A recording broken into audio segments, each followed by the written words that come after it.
Hello friends, आप सभी का स्वागत है मेरे यूट्यूब चैनल पर। आज हम भौतिक विज्ञान का महत्वपूर्ण विषय तत्वों का आवर्ती वर्गीकरण पढ़ेंगे। पिछली कक्षा में हमने पढ़ा है कि एक ही तत्व के सभी परमाणु एक समान होते हैं।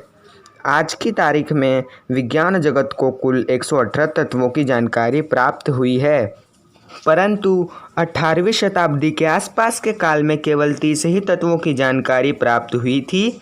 समय के साथ साथ बहुत से तत्वों की खोज होती गई तथा इन तत्वों के गुणधर्म के संबंध में अधिक जानकारी इकट्ठा होती गई।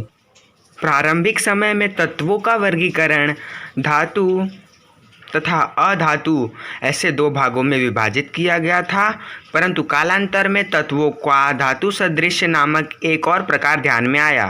तत्व तथा उनके गुणधर्म के विषय में ज्ञान जैसे जैसे बढ़ने लगा, वैसे वैसे अलग अलग वैज्ञानिकों ने वर्गीकरण की भिन्न भिन्न पद्धतियां खोजने का प्रयत्न किया।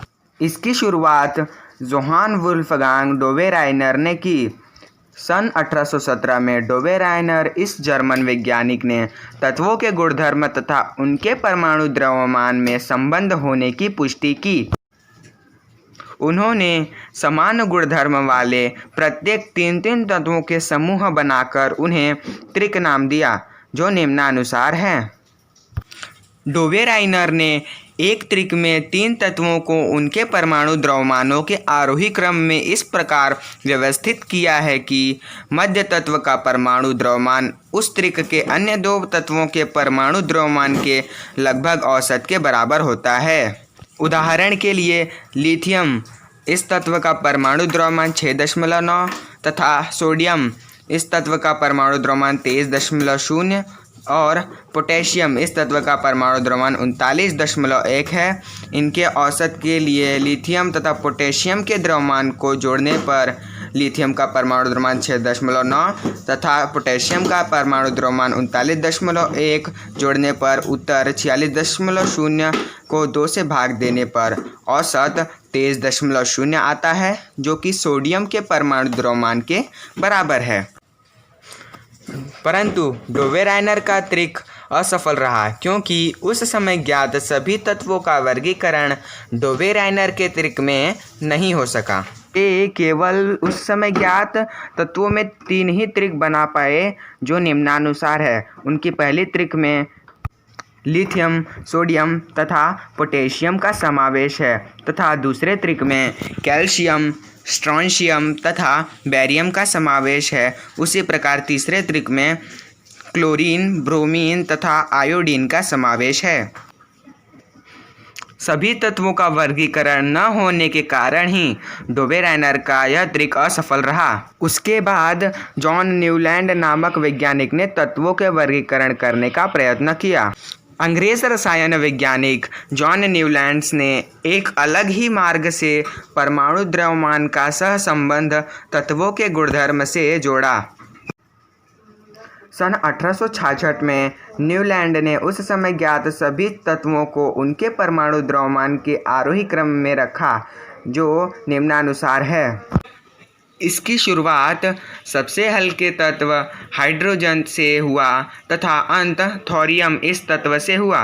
प्रत्येक 8वें तत्व का गुणधर्म यह पहले तत्व के गुणधर्म के समान होता है। जैसे सोडियम, यह लिथियम से 8वें क्रमांक का तत्व होकर इन दोनों के गुणधर्म समान हैं। इसी प्रकार मैग्नीशियम की बेरिलियम से समानता है, तो फ्लोरीन की क्लोरीन के साथ समानता है। न्यूलैंड ने इस समानता की तुलना संगीत के अष्टक से की।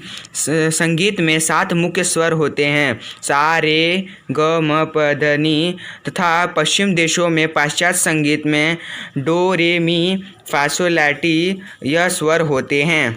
सप्तक पूर्ण होने पर स्वरों की पुनरावृत्ति होती है, अर्थात सा का दोबारा पुनरावृत्ति होती है। न्यूलैंड ने 8वीं तथा पहले तत्व के गुणधर्म में पाए जाने वाले समानता को अष्टक नियम कहा है।